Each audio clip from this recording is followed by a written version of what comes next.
कक्षा 11 की भौतिक विज्ञान नवीन पाठ्यक्रम एनसीईआरटी के अनुसार अपन पढ़ रहे हैं, जो कि सभी राज्यों की बोर्ड परीक्षाओं के लिए अति महत्वपूर्ण है। और आज हम इसका तीसरा वीडियो पढ़ने वाले हैं। इसके पहले के जो 2 वीडियो हैं उनका लिंक आप लोगों को नीचे डिस्क्रिप्शन में मिल जाएगा।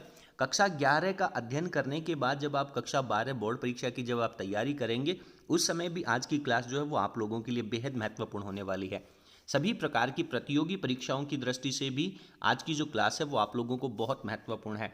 नीट के एग्जाम में, जेईई एनडी और ऑल कॉम्पिटिटिव एग्जाम्स जो हैं इनके अंदर इस टॉपिक में से प्रश्न पूछा जाता है। आज का जो अपना टॉपिक रहेगा वो पूरक मात्रकों की परिभाषाएं। इससे पहले के वीडियोस में अपन ने भौतिक विज्ञान किसे कहते हैं, उनका दैनिक जीवन में क्या महत्व है, भौतिक राशियां किसे कहते हैं, इनके बारे में अच्छी तरह से पढ़ चुके हैं। चलिए आज की क्लास को अपन शुरू करते हैं। जैसा कि आपने पिछले वीडियो में पढ़ा था, अपने पास जो भौतिक राशियां होती हैं वो 2 तरह की होती हैं। एक अपनी होती है मूल भौतिक राशियां और नंबर 2 पे आती हैं व्युत्पन्न भौतिक राशियां।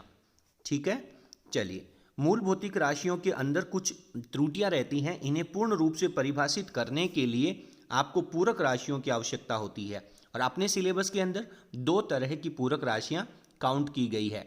एक होता है अपना सरल कोण, जिसके बारे में अपन ने थोड़ा सा पढ़ा था, और नंबर 2 पे आता है अपना घन कोण। सरल कोण जो होता है जिसका मात्रक रेडियन होता है, और घन कोण जो होता है जिसका मात्रक स्टेरेडियन होता है। किस तरीके से अपन इनको परिभाषित करते हैं, इनके मात्रक क्या हैं, और दैनिक जीवन में हम इनको किस तरह से समझते हैं, कंपटीशन एग्जाम में इनमें से किस तरह के प्रश्न पूछे जाते हैं, पूरी चर्चा आज के इस क्लास में अपन करने वाले हैं। आप लोगों ने छोटी कक्षाओं के अंदर कुछ इस तरह का डायग्राम पढ़ा होगा। आपने पढ़ा होगा कि यदि एक बिंदु को केंद्र मान करके अपन छोटी सी एक त्रिज्या लें और उस त्रिज्या को यदि अपन घुमाएं तो आप लोगों के सामने एक वृत्त बनता है। और यदि उस वृत्त के ऊपर एक छोटा सा टुकड़ा आप काटते हैं, जिसे हम लोग क्या कहते हैं, चाप कहते हैं। और यहाँ पे आप लोगों के पास त्रिज्या आनी है। अगर मैं इस चाप की वैल्यू को बढ़ाऊंगा, अगर ज़्यादा दूरी पे लेऊंगा, तो यहाँ पे केंद्र के ऊपर बनने वाला जो एंगल है, जिसे हम कोण कहते हैं, उसका मान भी बढ़ेगा। ठीक है, तो ये जो कोण होता है इसका यदि अपन फॉर्मूला पढ़ें तो अपना कोण का जो फॉर्मूला होता है, कोण बराबर जितनी इस चाप की लंबाई होगी, जितनी ज़्यादा लंबाई इस चाप की होगी बटा में इसकी त्रिज्या जो है उसके व्युत्क्रमानुपाती होता है। तो सरल कोण जो होता है जिसका मात्रक रेडियन होता है और इसकी परिभाषा होती है कोण बराबर चाप बटा त्रिज्या। आप जानते हैं कि इस चाप की जो लंबाई है वो हम मीटर में कैलकुलेट करेंगे, और बटा में ये जो त्रिज्या है इसको भी हम मीटर में कैलकुलेट करेंगे। तो मीटर से मीटर यहाँ पे कैंसिल आउट हो जाएगा, और जो कोण होता है वो आपका मात्रकहीन राशि होती है। यदि हम SI मात्रक की बात करें तो मीटर से मीटर कैंसिल आउट हो जाएगा और ये मात्रकहीन राशि होती है। लेकिन इसका अपने दैनिक जीवन में बहुत महत्व होता है, तो इसके रिगार्डिंग एक मात्रक लिया गया है जिसे हम रेडियन कहते हैं। तो ये जो कोण होता है जिसे हम यदि रेडियन कहेंगे तो कोण का जो फॉर्मूला बनेगा वो अगेन मैं आप लोगों को यहाँ पे लिख देता हूँ, चाप बटा त्रिज्या। लेकिन ये मात्रकहीन राशि है, इसे महत्व प्रदान करने के लिए इसका मात्रक रेडियन लिया गया है। तो जितनी ज़्यादा लंबाई होगी चाप की और त्रिज्या होगी, उन दोनों का जो अनुपात होगा उसे हम कोण कहते हैं। चलिए रेडियन की परिभाषा पढ़ते हैं। एक रेडियन वह तलीय कोण है। एक रेडियन मतलब यहाँ पर केंद्र पे बनने वाला कोण, वह तलीय कोण है जो कि वृत्त की त्रिज्या के बराबर चाप वृत्त के केंद्र पर अंतरित करता है। जितनी त्रिज्या यहाँ पर है, अगर उतना का उतना यहाँ पे चाप बने, यानी इसकी जो दूरी r है, अगर इसी दूरी को मैं r से लिखूँ तो यहाँ पे केंद्र पे जो बनने वाला कोण होगा जिसे हम रेडियन कहते हैं, इसकी वैल्यू 1 रेडियन हो जाएगी। अब आप यहाँ पे कह सकते हैं कि सर जो सरल कोण होता है उसके अंदर तो अपन जब उसके मात्रक की बात करते हैं तो हम उसे डिग्री में नापते हैं। आपने पढ़ा होगा कि सर 45 डिग्री होता है, 60 डिग्री होता है और 90 डिग्री होता है। देखिए यदि हम रेडियन की बात करें तो आप बहुत अच्छे से जानते हैं कि इस सरल रेखा के ऊपर जो पूरा घूम करके बनने वाला जो एंगल होगा जिसे हम 360 डिग्री कहते हैं। और आप लोगों ने ये भी पढ़ा होगा कि इसे जब पाई के फॉर्मेट में लिखा जाता है तो 2 पाई लिखा जाता है। और कल के वीडियो में हमने चर्चा करी थी कि ये जो पाई होता है इसकी वैल्यू 3.14 रेडियन होती है। ठीक है, तो इस प्रकार से यदि हम बात करें पाई की जगह अगर 3.14 की वैल्यू रखेंगे तो 360 डिग्री के बराबर में इसका जो आंसर आ जाएगा वो 82.6 हो जाएगा। यानी 6.28 रेडियन की जो वैल्यू होती है उसे हम 360 डिग्री के तुल्य कह सकते हैं। तो ये जो संबंध है, इस संबंध के द्वारा आप लोगों को 1 डिग्री का मान रेडियन में कितना होता है कैलकुलेट करना आना चाहिए। चलिए पढ़ते हैं आगे। यहाँ पे अपन थोड़ा सा पहले अच्छे तरीके से एक्सप्लेन करते हैं और उसके बाद में हम आगे चलेंगे। आप जानते हैं कि सर 360 डिग्री की जो वैल्यू है उसको हम एक रेडियन के अंदर जब फॉर्मेट में लिखेंगे तो 6.28 रेडियन हो जाएगा। रेडियन को हम RD से लिखते हैं। अब आप यहाँ पे अगर 1 डिग्री की वैल्यू निकालना चाहेंगे, 1 डिग्री का मान यदि आप यहाँ पे निकालना चाहेंगे तो ये जो 360 है वो इसके डिवाइड में चला जाएगा। तो अब आप लोगों के लिए होमवर्क ये है कि 1 डिग्री का मान रेडियन में कितना होता है, इस पूरे डिवाइड को आप सॉल्व करेंगे और उसके आगे मात्रक रेडियन लगाएंगे। जिस तरह से आप लोगों ने देखा होगा कि समय का जो मात्रक होता है जिसे हम सामान्यतः 1 घंटे में रिप्रेजेंट करते हैं, 1 घंटे में जिस तरह से 60 मिनट होती हैं, उसी तरीके से यदि ये जो 1 डिग्री का एंगल यहाँ पे बनेगा, इस 1 डिग्री के एंगल को यदि हम बहुत छोटे छोटे 60 भागों में डिवाइड कर दें तो 1 डिग्री की जो वैल्यू होती है वो और छोटा अगर एंगल अपन करेंगे तो उसे अपन 60 मिनट कहते हैं। यानी 1 डिग्री का 60वां हिस्सा जो कोण बनेगा उसे हम 60 मिनट कहते हैं। तो 1 डिग्री के बराबर में यहाँ पे जब आप वैल्यू लिखेंगे तो ये 60 मिनट आ जाएगा और 60 मिनट के बराबर रेडियन में जो वैल्यू है वो ऊपर वाली आ जाएगी। क्लियर है? तो पहला आप लोगों का होमवर्क है कि 1 डिग्री का मान रेडियन में कितना होता है, इसको आप कैलकुलेट करके लिखेंगे। दूसरा, जब 1 डिग्री की वैल्यू को हमने 60 मिनट के बराबर कह दिया है तो ये जो 60 मिनट है इसको अपन जब 1 मिनट के बराबर वैल्यू करेंगे तो यहाँ पे आपके पास 1 मिनट की वैल्यू आ जाएगी। यहाँ पे जो भी वैल्यू आई थी उसको आप 60 से डिवाइड कर देंगे। क्लियर है? उम्मीद करता हूँ कि आप लोग मेरी बात पूरी तरह से समझ पा रहे हैं। देखिए, मेरा मानना ये है कि आप लोगों को पूरी कैलकुलेशन करके अगर मैं खुद दे दूंगा तो आप लोग उस चीज़ को इतना समझ नहीं पाएंगे। इसलिए मैं आप सभी से अनुरोध करता हूं कि प्लीज़ आप 1 डिग्री की वैल्यू है वो रेडियन में कैलकुलेट करें, फिर 1 डिग्री की जगह आप 60 मिनट रखेंगे तो वापस वही वैल्यू आ जाएगी, और फिर आप जब यहाँ से 60 की वैल्यू को उठा करके जब इसके बट्टा में रखेंगे तो यहाँ पे आपके पास 1 मिनट की वैल्यू आ जाएगी, और 1 मिनट की वैल्यू जो है वो आप लोगों को रेडियन में कैलकुलेट करनी है। ठीक है? और जिस तरह से आप लोग जानते हैं कि समय के अंदर अपन 60 मिनट के बाद में 1 मिनट में 60 सेकंड होता है, तो उसी तरीके से यदि ये जो 1 मिनट का एंगल बनेगा, उस 1 मिनट के एंगल को अगर अपन और ज़्यादा छोटा करें और बहुत छोटे 60 टुकड़ों में बांटें तो 1 मिनट जो है वो आपकी 60 सेकंड के बराबर होती है। आप कहेंगे कि सर मिनट और सेकंड तो समय का मात्रक होता है। डेफिनेटली मिनट और सेकंड है वो समय का मात्रक है, लेकिन उसी के आधार पर यहाँ पे कोण यानी डिग्री को भी पहले 60 मिनट में और 1 मिनट को आगे चल करके 60 सेकंड में तोड़ा गया है। तो ये जो 1 मिनट की वैल्यू यहाँ पे आएगी वो आपके पास अगेन किसके बराबर हो जाएगी? चूंकि सर 1 मिनट में 60 सेकंड होते हैं तो वो वैल्यू जो है वो आपकी 60 सेकंड के बराबर हो जाएगी। फिर आपको क्या करना है कि यहाँ से 60 को उठा करके अगेन वो जो 1 मिनट की वैल्यू थी उसके डिवाइड में ले जाएंगे, तो ये जो वैल्यू है वो आप लोगों की किसके बराबर आ जाएगी? 1 मिनट की वैल्यू आ जाएगी रेडियन में। आप सभी लोग 1 मिनट की वैल्यू रेडियन में कितनी होती है और 1 सेकंड की वैल्यू रेडियन में कितनी होती है, इसका सॉल्यूशन करके आप कमेंट सेक्शन में जरूर लिखेंगे। चलिए आगे चलते हैं।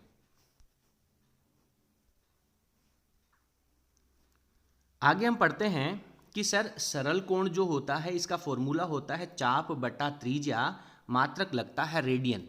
यदि मैं ds और dr को बराबर कर दूं, अभी आपने पढ़ा था कि जितनी त्रिज्या है उतना ही यदि यहाँ पे चाप ले लिया जाए तो यहाँ पे केंद्र पे बनने वाला जो एंगल होगा उसे हम d थीटा की वैल्यू है वो आपकी 1 आ जाएगी। ds और r की वैल्यू जब इक्वल होगी तो डिवाइड लगेगा तो भाग एक बार आएगा और d थीटा की वैल्यू है वो 1 रेडियन हो जाएगी। क्लियर है? तो d थीटा की जगह आप जब 1 रेडियन लिखेंगे तो 1 रेडियन की जो वैल्यू होती है, आप जानते हैं कि पाई का जो मान होता है, पाई का मान जो होता है वो 180 डिग्री होता है।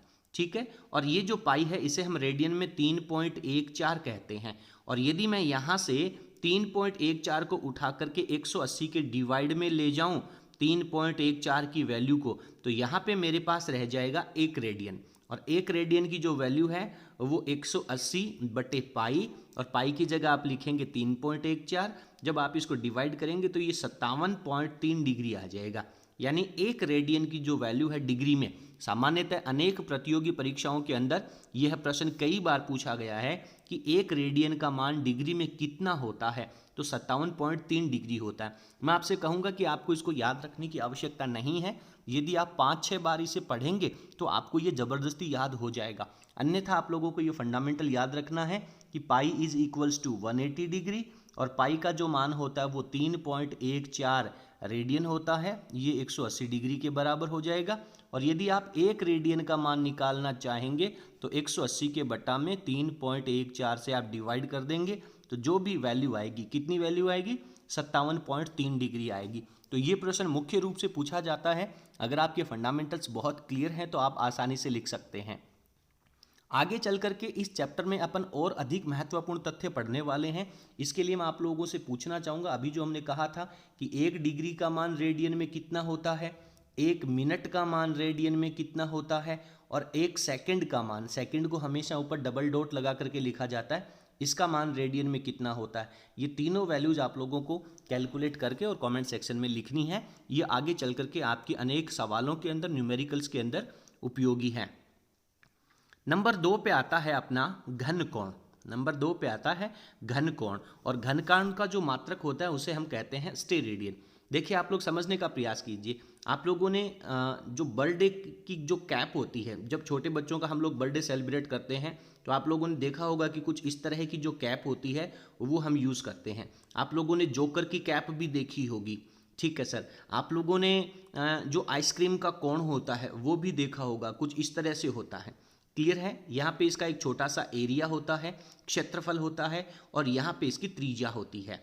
इसकी लंबाई यदि ज़्यादा बढ़ेगी तो यहाँ पे बनने वाला जो एंगल होगा वो घट जाएगा। दूसरा, अगर मैं आप लोगों से कहना चाहूँ, अगर अपन इसे डेली लाइफ में देखना चाहें तो आप लोगों ने कई दफ़ा देखा होगा कि जो अपना तरबूज होता है, वाटरमेलन जिसे हम कहते हैं, जब आप किसी शॉपकीपर से वाटरमेलन खरीद करके लाते हैं तो डेफिनेटली आप लोगों ने चेक भी किया होगा कि अंदर से मीठा है, लाल है या नहीं है, पूर्ण रूप से पका हुआ है या नहीं है। तो आप लोग क्या करते हैं, चाकू लेकर के और कुछ इस तरह की एक आकृति उसमें से काट करके और उसको बाहर निकालते हैं। तो ये जो आकृति यहाँ पे बन रही है, इसके केंद्र पे यहाँ पे जो एंगल बनेगा, छोटा सा एक आपके पास क्षेत्रफल है, यहाँ पे त्रिज्या है, और यहाँ पे जो एक चौकोर एंगल बनने वाला है कोण के आकार का, आइसक्रीम के कोण के आकार का, उस आकृति को हम घन कोण कहते हैं। क्या कहते हैं?